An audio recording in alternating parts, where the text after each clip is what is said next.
Give me about 10 more seconds.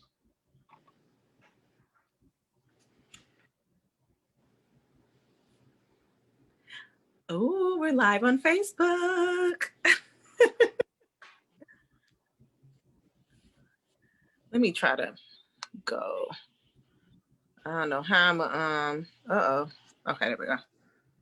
I just hope nobody won't call me because I know somebody will. I hope nobody calls you because we just about to start the interview. I want to welcome everybody to Purpose Driven Pivot. I am extremely, extremely honored to have someone that I consider a friend, someone that keeps me inspired. We were laughing before y'all got on. I didn't even want to go too deep because I wanted to keep the laughs on camera and keep them live as well. And so, Melissa, I am very, very humbled that you would take time out of your busy schedule to make an appearance on this platform that I've started, birthed out of just the sheer need of answering a call that God put on my heart, which you are going to talk specifically to today about things that are very, very important to you and how you pivoted really professionally as an artist. But before I kind of get into who Melissa is, I want to thank everybody again for joining us. I want to talk a little bit about how we know each other. We know each other from the best university, not just in the country, but in the world, Florida A&M University. Folks feel a way that I be highlighting my FAMU people sometime, Melissa, but they gonna feel that way and we gonna get on with it. Absolutely. Right. But y'all, Melissa is, let me tell y'all this, right? So I'm intentional about people that I've invited to have these types of conversations about purpose and also about how you pivoted on your journey, because I've been blessed to have just so many awesome relationships with folks like Melissa. One of the reasons why I asked her is because Melissa, you've been able to do some very, very remarkable things. And at every single turn, every single step, you keep your faith at the forefront of it. I think that a lot of folks that have not, done that, it's very, very telling, one. And two, I mean, it's inspirational because I'm a man of faith, you're a woman of faith. And to have that worked into the conversations that you blend, not just in the professional world, but friendships. As I mentioned, in kind of promoting the conversation, you go hard for your team. Listen, you put it on the line. I'm with it. I'm totally with it. Period. Yes. But y'all, Melissa has a phenomenal story about being in a professional space, following her passion associated with being an artist, which she will talk a little bit about today. And really, in summary, I'll say that, as a self-trained artist starting in 2014, and then making a pivot in 2016 towards some merchandising. This story, this narrative that she's built around following her purpose. The thing I wanted to tell you, Melissa, and then I'll yield the floor to you to talk a little bit about yourself. Miami's very own, but she's a Georgia peach now. Listen, my God-given talent, while people think my rumble and tumble in politics in the civic world is my natural talent, relationship building and all of that stuff.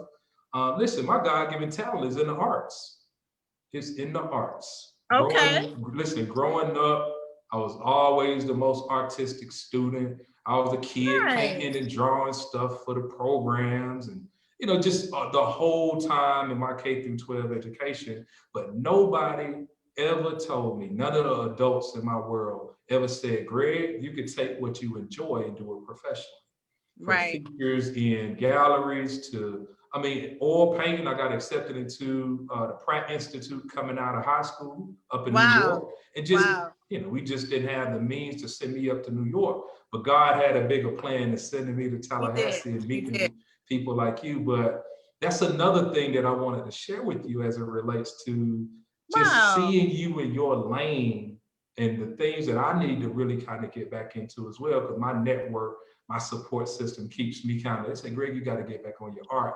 But it's something that really, really continues to keep me inspired as well. I want to make sure you know that I told you it was some PG information. It wasn't like, okay, I was like, what you want to share? Well, I think it's, it's a great way to kind of open up my floor to it. I think for me, I've always had a love for color, a love for, if everybody wearing black, I'm like, well, can I wear yellow? I always ask why not. And they're like, girl, just let her wear whatever. If she come to class, just let her do it. And so I've always pushed the envelope. And so when it came to my talent, I was like, what's the worst that could happen? Fail? I mean, I failed before.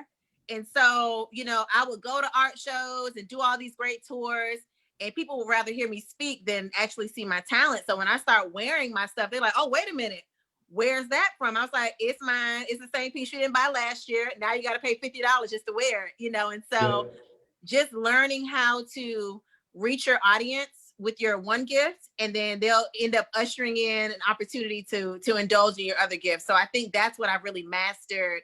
And even, I mean, every day I find new ways to just incorporate art in what I do. So I definitely think you need to get back into the arts, but sometimes God puts certain gifts on hold so you can foster the right platform to present it to the world.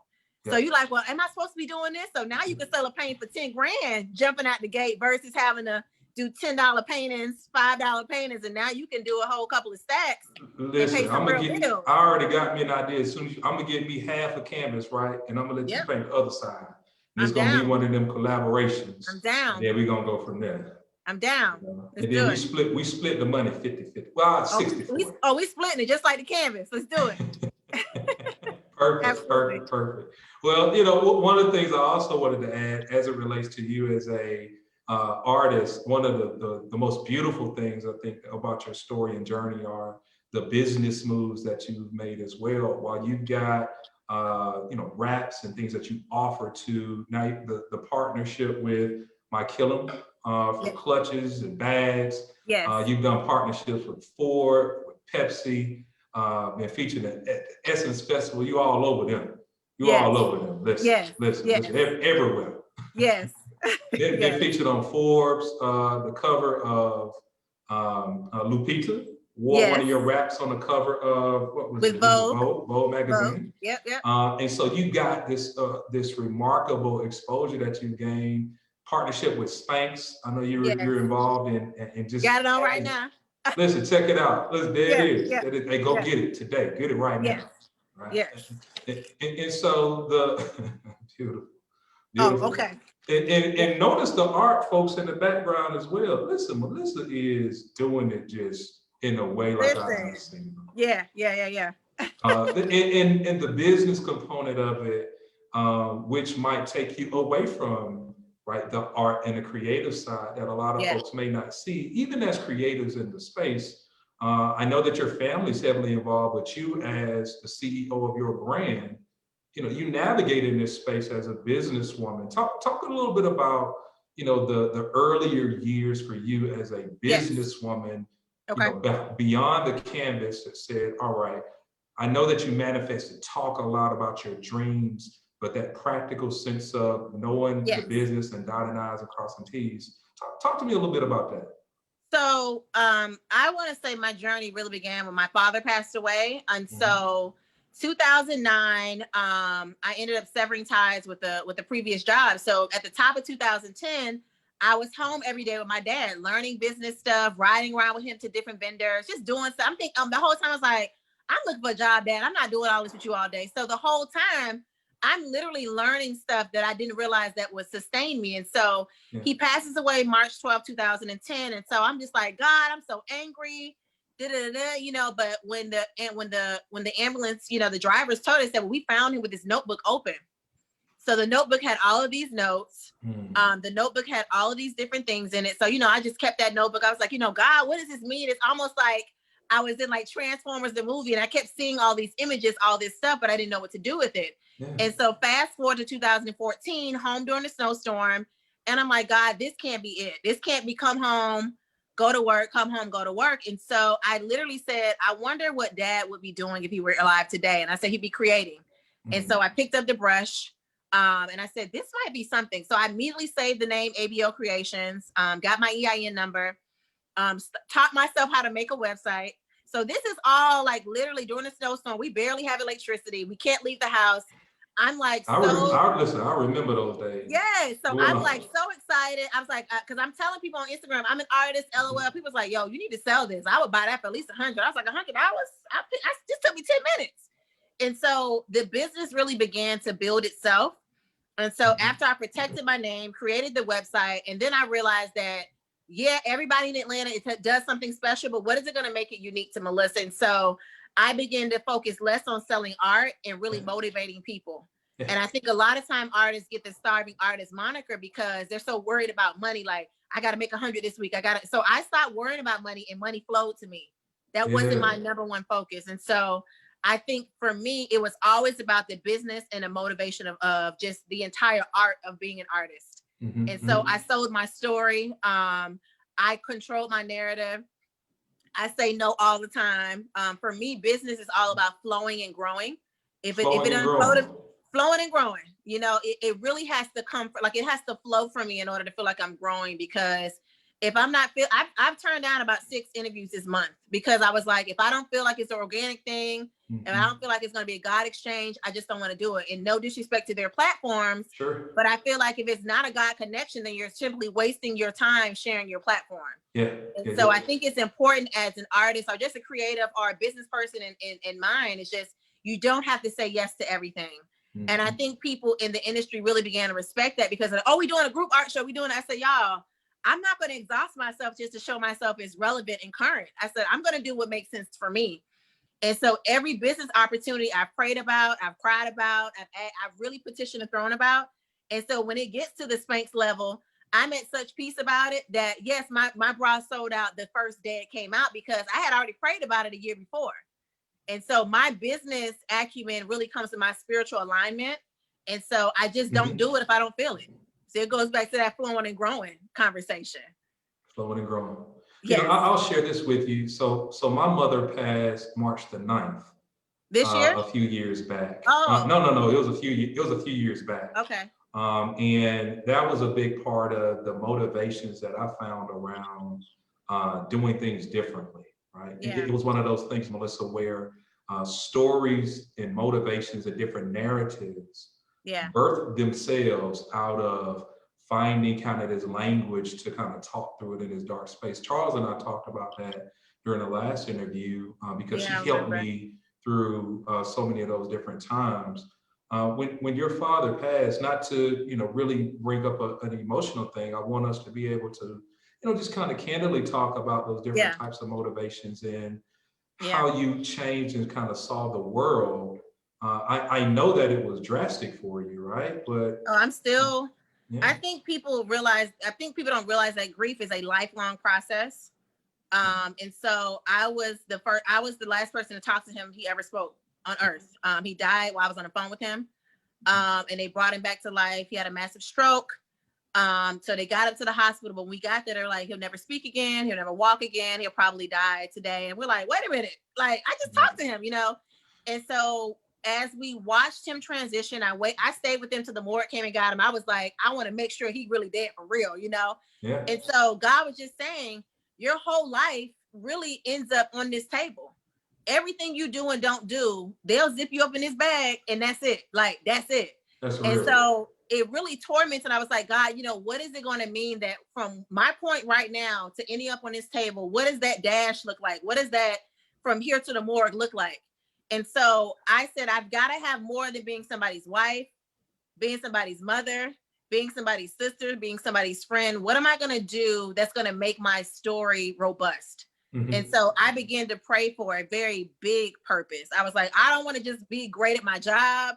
I don't want to be a dope wife and mom. I said, it's got to be more than that. And so God began to tell me, if you really want to go deeper, let's go deeper. And so for 3 years, I mean, you can't tell me a TD Jakes sermon that I can't spit back out. Stephen Furtick, I know them all. Tori Roberts, Darius Daniels, Keon. I was just listening to a podcast where I got on here.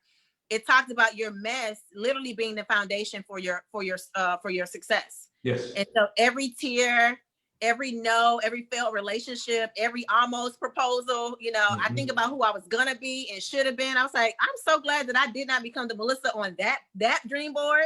God was like, you need to keep a little space for my plan. And so every dream board I have now, I leave a blank piece of paper on my dream board because I was like, this is my dream, but whatever you want to put on this paper, it's up to you. And so I think for me, grief has really, really strengthened me because I mean, I cried even the other day. I was like, man, I miss my daddy. Like, dang, just cuss to the heavens, But with every new opportunity, I was like, how do these people find my name? They're like, hey, we just found your name randomly on Instagram. I was like, you ain't randomly found. I was like, okay, Dad, I see you, boo. Okay, Dad.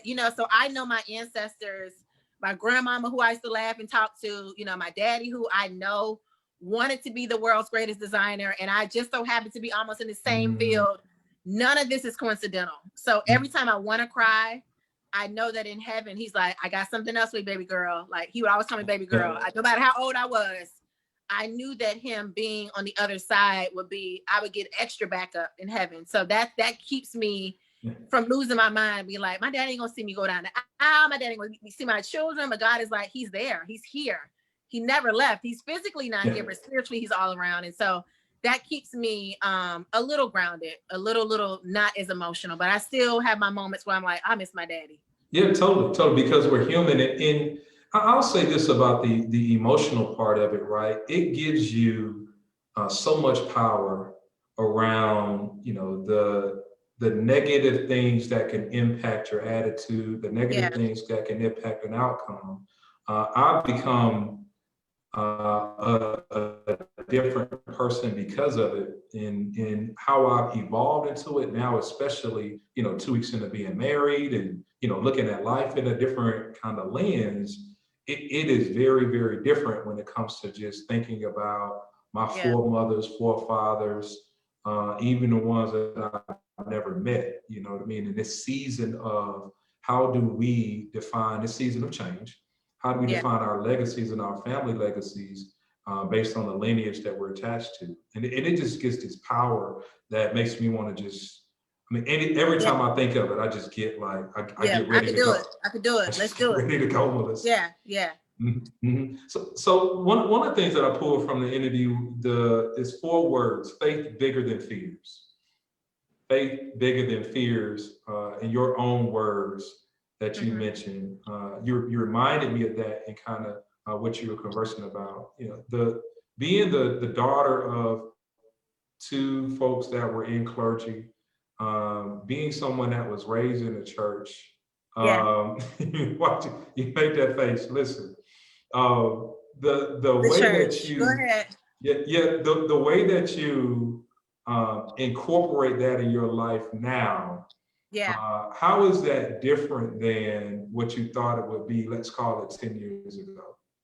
Well, my dad wanted me to be either a pastor or a first lady. And I always went against the grain. I was like, I don't think women should be minimized to be a partner or in the pulpit. And I think it's wonderful that women do that. But I said that what God is about to do with me, and this is me like at 19, I said, what God is doing for me, it's going to be bigger than that. He was like, okay, girl, you're going to be in the pulpit. And so I always joke and say at 19, you were on that way. I was, because I knew that, because I like tattoos, I like short shorts. I like to wear my hair wild. So I saw the church as a wonderful place for healing, but I felt like if I got any bigger than where I fit, I felt like I wasn't going to be like the normal pastor. You know what I mean? So I said, I love the Lord. I love the people. I love to minister. I said, but I cannot be put in the confines of a skirt past my knees, or, I wanted to make sure that if I serve God and reach the people on his behalf, I wanted to be authentic.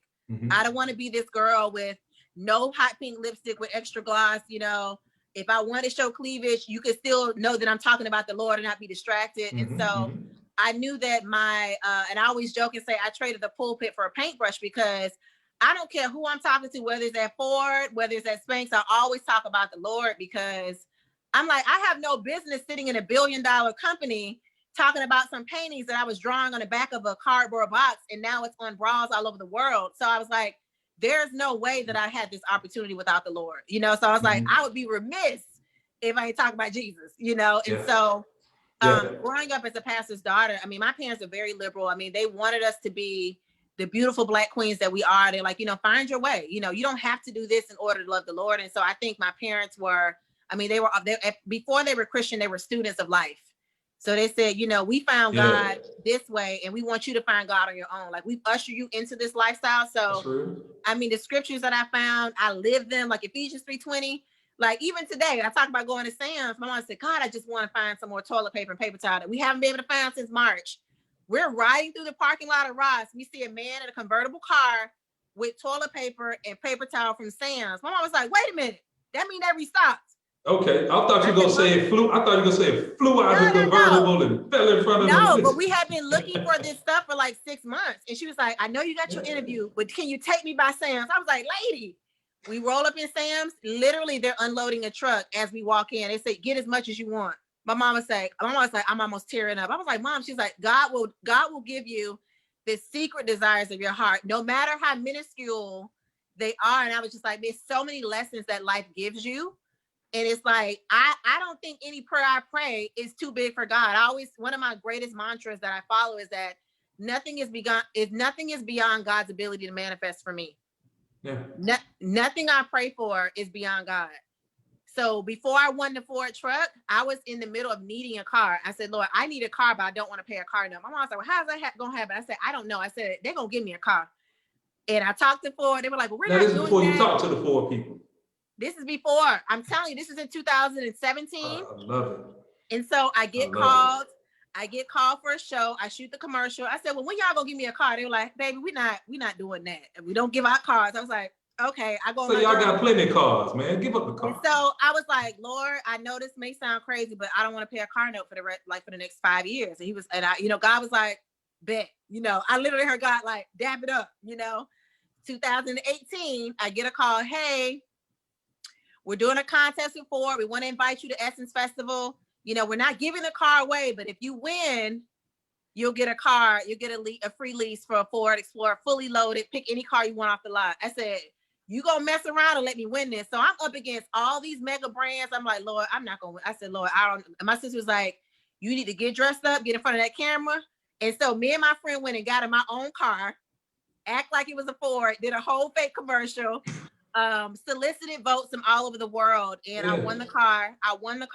2018, won a free Ford Explorer. I stood on that stage and praised God in front of all those people. Like, I'm tearing up now. I was like, I cannot believe I manifested. I could believe it, but I cannot believe it. And so when I go back to moments like that, all the way to moments like today, getting toilet paper, I know that God hears every prayer, whether they're audible or inaudible. If it's on your heart, God is like, all right, Greg holding on to this prayer about this golf. I'm gonna have to make it happen. Melissa want another car. She want to have twins. She want to have $1 million house. I'm gonna make it happen. And so if you keep it on your heart long enough and earnestly work towards it, God will honor your prayers. Or he'll supersede it. He'll go beyond your beliefs and your prayers. It's beautiful, man. The way in which you talk about your ministry.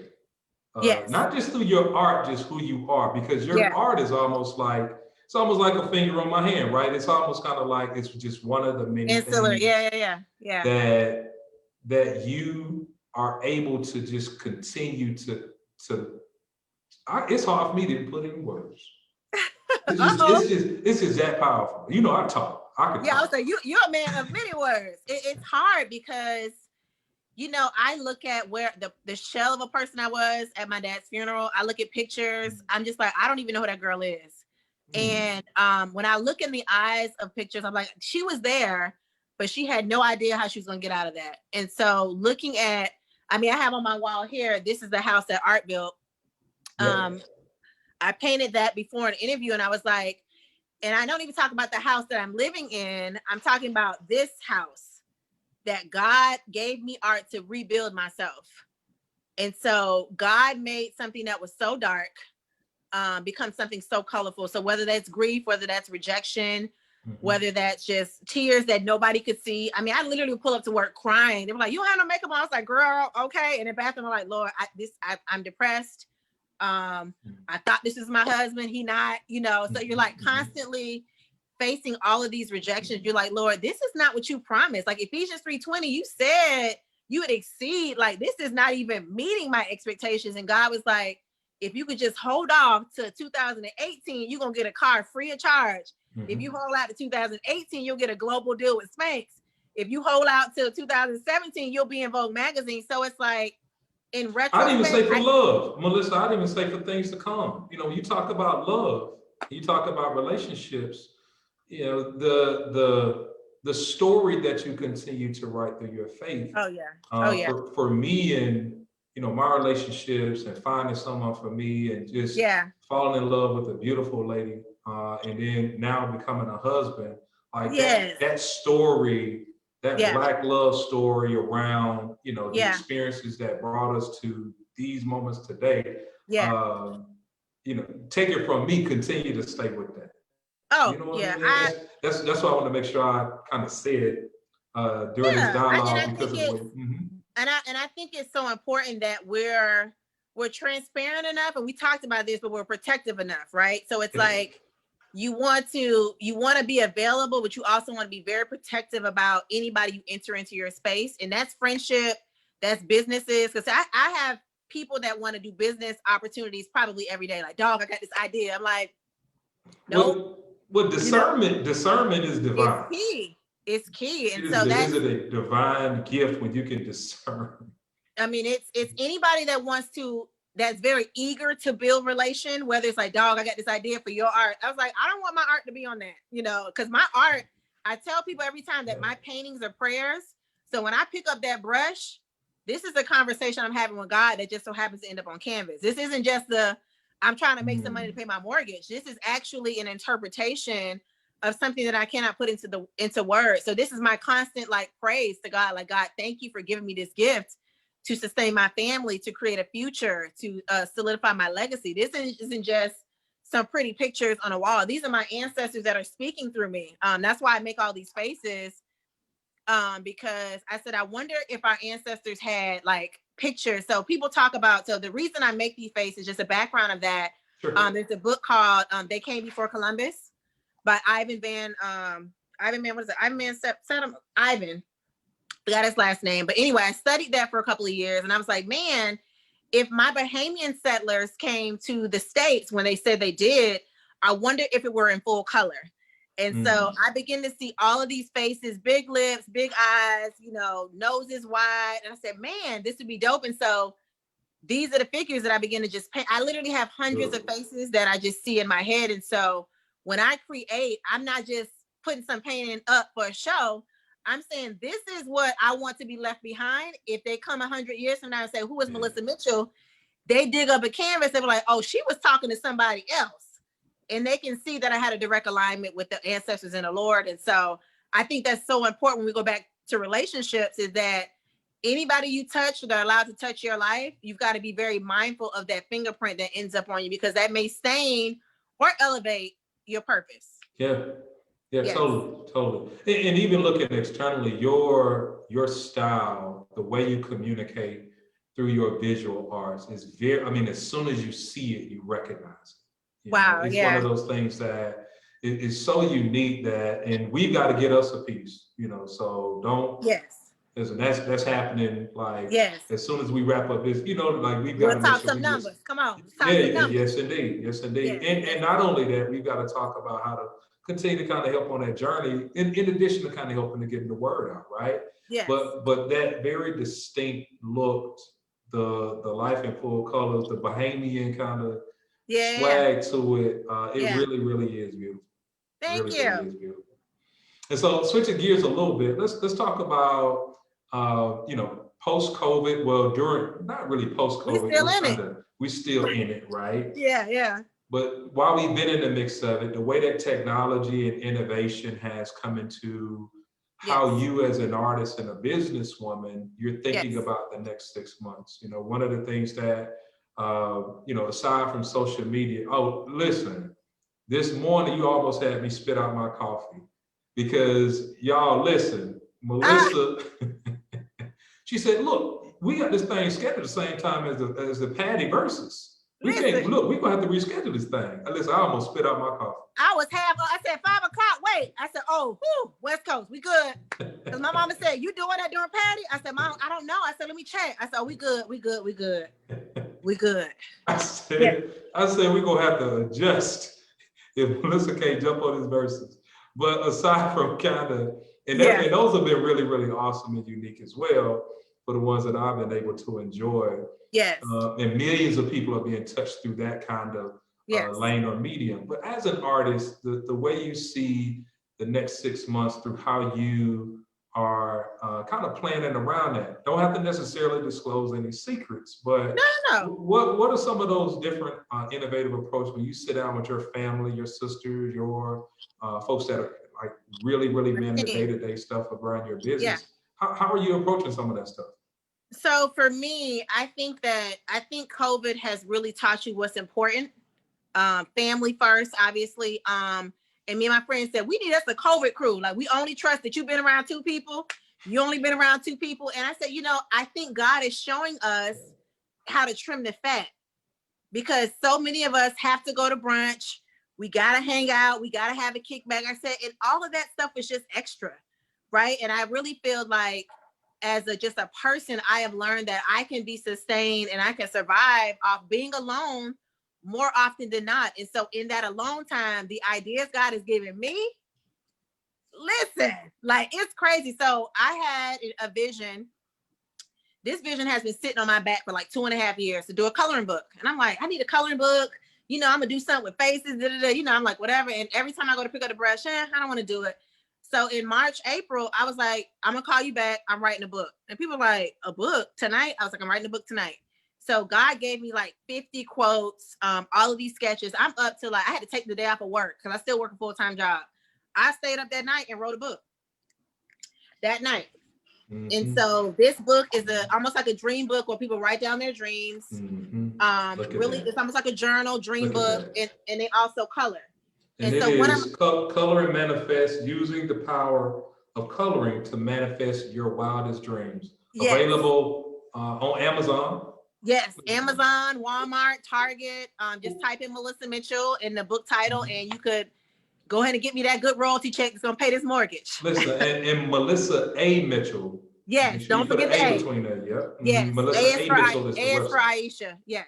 Aisha, that's a pretty middle name. That's a middle name. Aisha. There it is.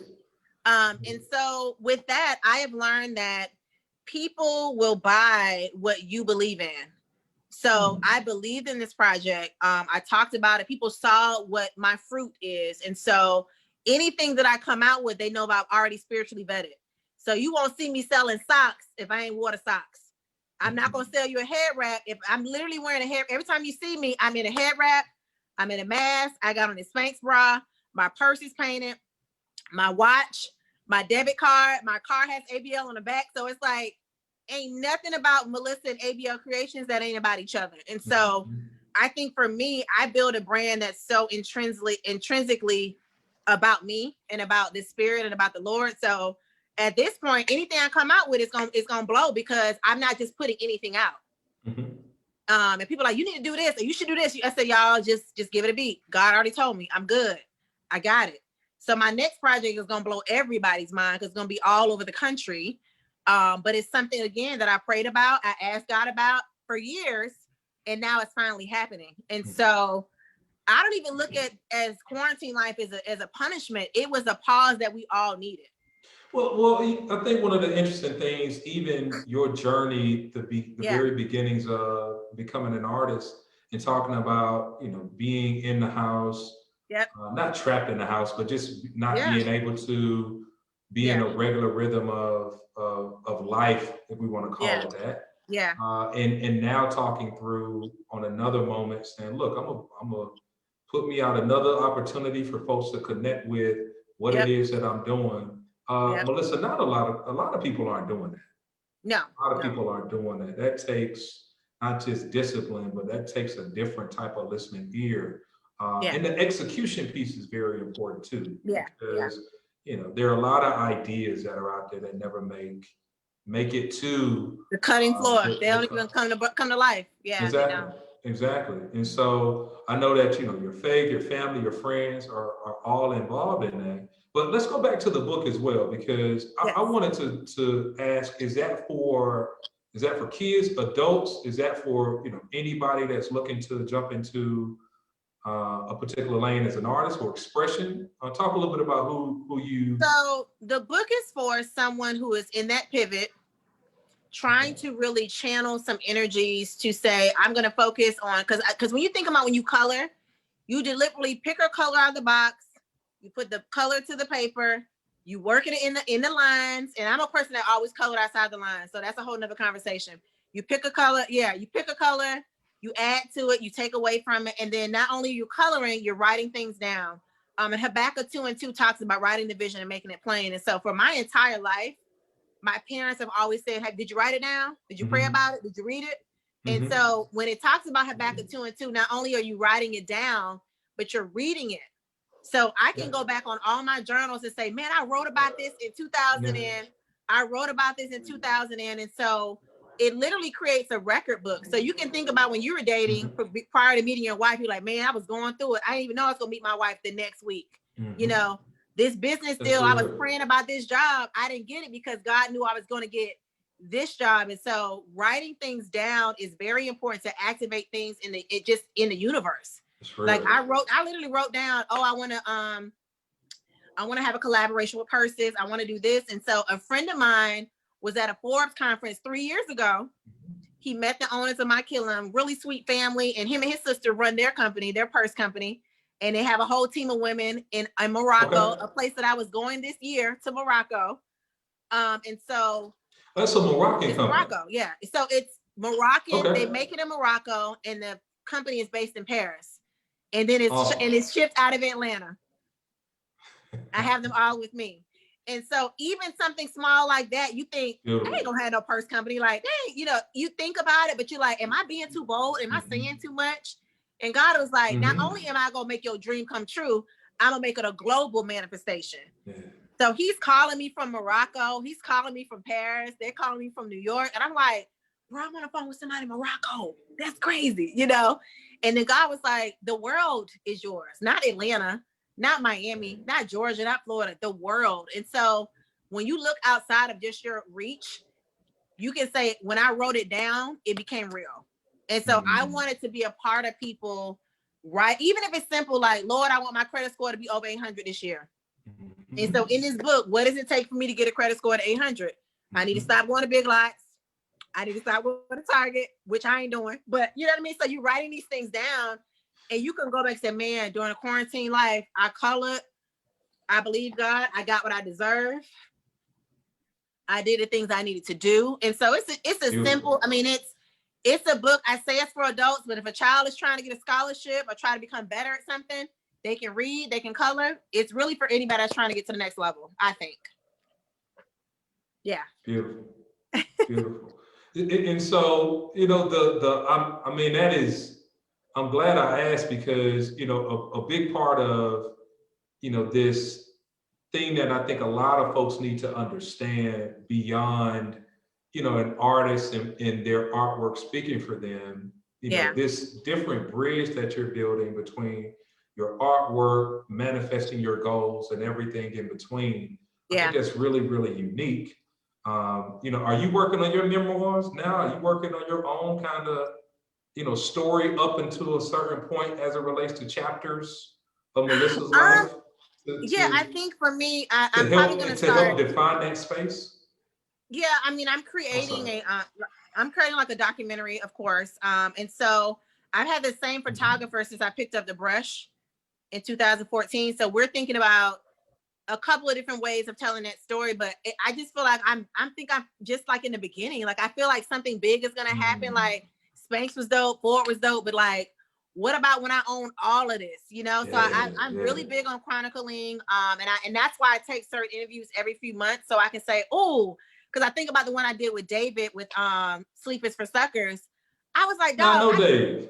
I did everything in that interview before it even. He said, dog, you said you was gonna get that truck, and I had not even won. So every time I go back to interviews, I'm like, man, it happened. So y'all gonna be in my documentary. Like I'm really showing the world how you tell your own story and control your narrative. Because a lot of times, every time somebody calls for an interview, you take it. Every time somebody gives you a business, and you wonder why you're always hurt, why you're always drained. Even today, I said, this is my last interview for September, period.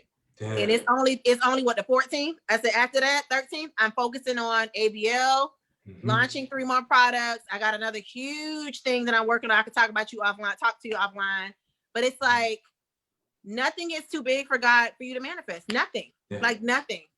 Yeah, like nothing. And I say that with all the confidence, because I'm seeing it, what God can do. Your name is literally being discussed in rooms, and this ain't cliche at all. I got a call from somebody. She's like, yeah, we've been watching you for a year. I'm like, y'all been on my Instagram? They're what like, you see? Every day. She's like, you've motivated. This is somebody that's like big. She's like, you've motivated me in ways you don't understand. I tell you. And I'm like, what? I tell you, and I can't say it enough. That's why when I was thinking of people that I wanted to be able to talk, because this particular series, and folks are learning that this will be a year. We'll do another culminating activity next year, June, for this particular series. Okay. And I'll tell you a lot about that. I mean, I get excited about that particular vision. But dope. For folks that I said, this energy, this momentum, this awesomeness that folk bring, and at the same time for you bringing your faith into the conversation so much. We can all learn so much from it. We can.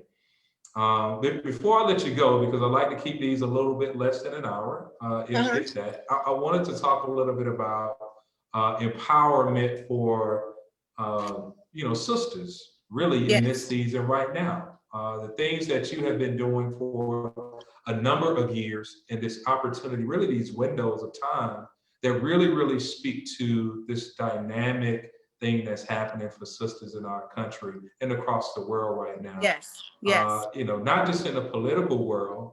I remember the last thing, one of our last collaborations was political, related to Andrew. And the piece, listen, y'all. I called Melissa. I said, Melissa, we doing this thing for Andrew. He coming to the city. Can you book? She said, look. I'll be there. Got an orange dress. And showed up, and this thing, listen, it was on, you can see it on the internet, so there's no secret. The state of Florida with the listen, it was so beautiful. It was so beautiful. Yeah. And God bless our brother. We still got Andrew back. I mean, it is what it is. It is what it is. Yeah. Yeah, it certainly is. But I will say, certainly when it comes to politics, Kamala, a lot of things that are happening as it relates to just empowerment in Georgia with Stacey in politics, business. I mean, everything associated with how this narrative, when you talk about control the narrative, is shifting. What are some of your thoughts on how we keep this momentum going into the latter part of this year and making sure that it's not just it's just going to the polls and making sure that it's not a trend or fad, like America and even brothers got to recognize the queens that sisters are and continue to be.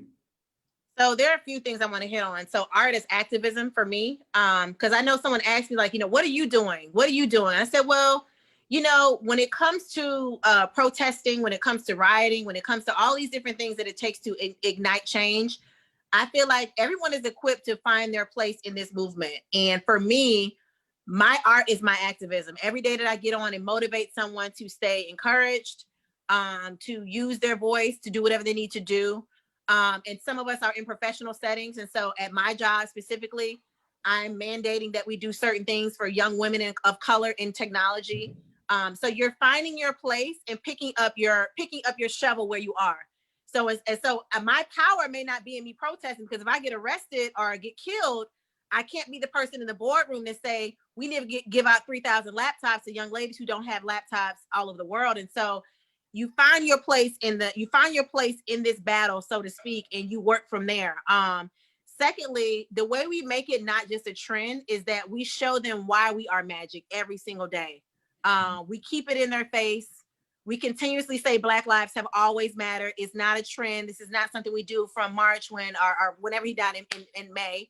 It's keeping the Breonna Taylor stories in their face. When you think about Breonna, it's just literally a smidgen of the women, just the women specifically, that have been forgotten in this entire race. They're the cool ones to say, but there's so many other women that are dealing with things on a day-to-day basis. And so for me, I just want to instill self-esteem in women, their value, their worth, leaving some of the relationships that make them feel less than, and whether that's friendships or jobs, Sure. Empowering women to say, you know what, I am the queen of this castle, you know, whether it's this job or whatever. And so when you have that kind of confidence, you put up with a whole lot less. And so it's just really just igniting change where I am. I think a lot of people think you've got to be a billionaire, you got to, you know, have a place in the office, and you could be in Target. I mean, one of my friends' little girl, she came to dinner with us the other night, and the whole time she's staring at me. I was like, hey, cutie, you know, I got on the mask. I was like, what's she staring at? He's like, she thinks you're like God. She's like, she loves you so much. And so I dropped off a head wrap to her yesterday. They sent me a photo this morning. She spent all morning on my website figuring out how to wear a head wrap exactly like me, and said now she wants to be an artist. And it brought tears to my eyes because there was nobody for me to model myself. This girl, I didn't see in anybody else because I had to become that girl. So I'm being the woman that I once wanted to see as a little girl. I'm being the little girl that I always wanted to be, and just creating the ripples where I am. And so if I create 20 more Melissas, do you understand how crazy that would be?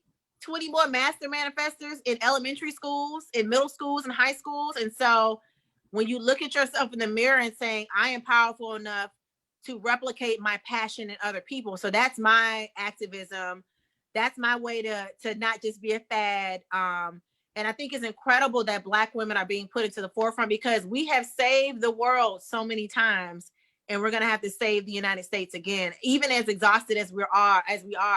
My sorority is very, very actively figuring out how we can ignite change for our soror, Kamala, and making sure it's not being misused or just performative. Like, oh, the AK is going to the polls. It's like, no, we in the trenches. And so even me, I'm like, who can I get some art to?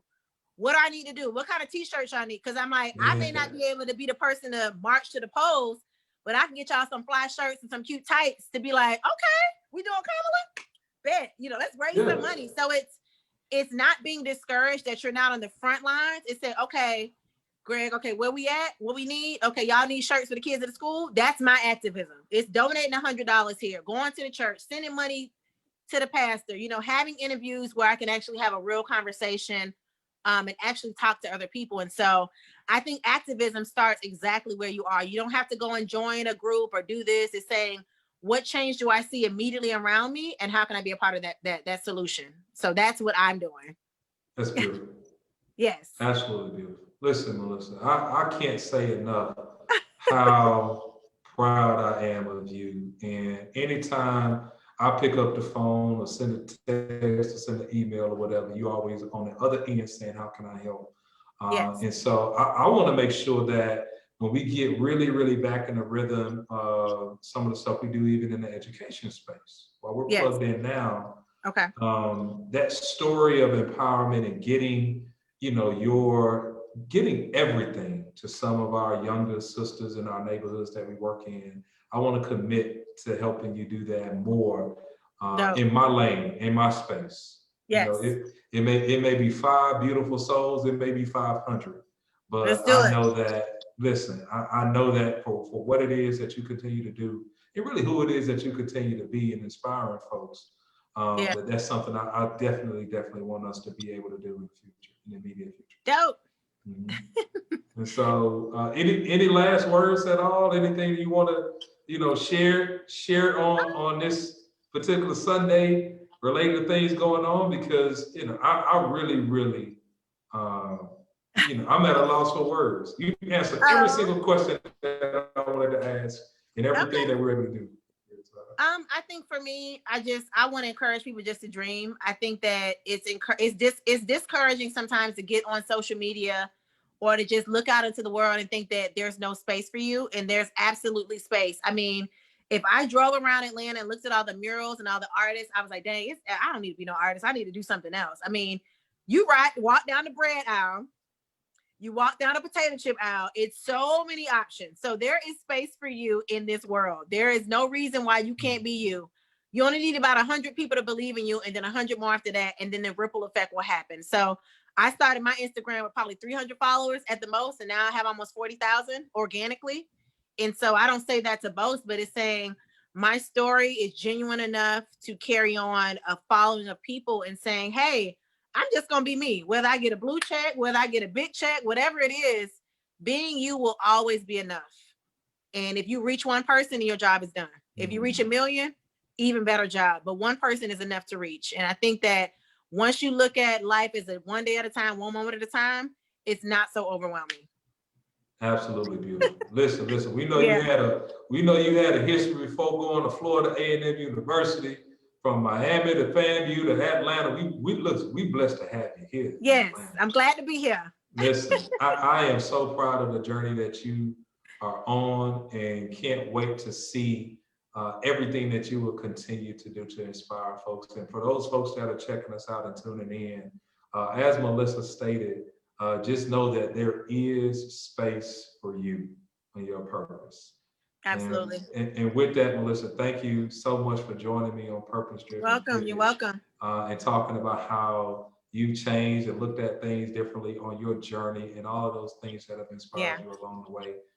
Very, very, very humble to have you. Thank you for having me. All right.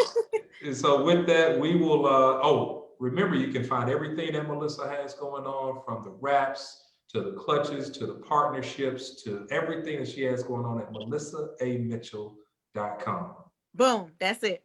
All right. And we will see y'all soon. And thank you and take care. All righty. Bye. All right. Bye-bye.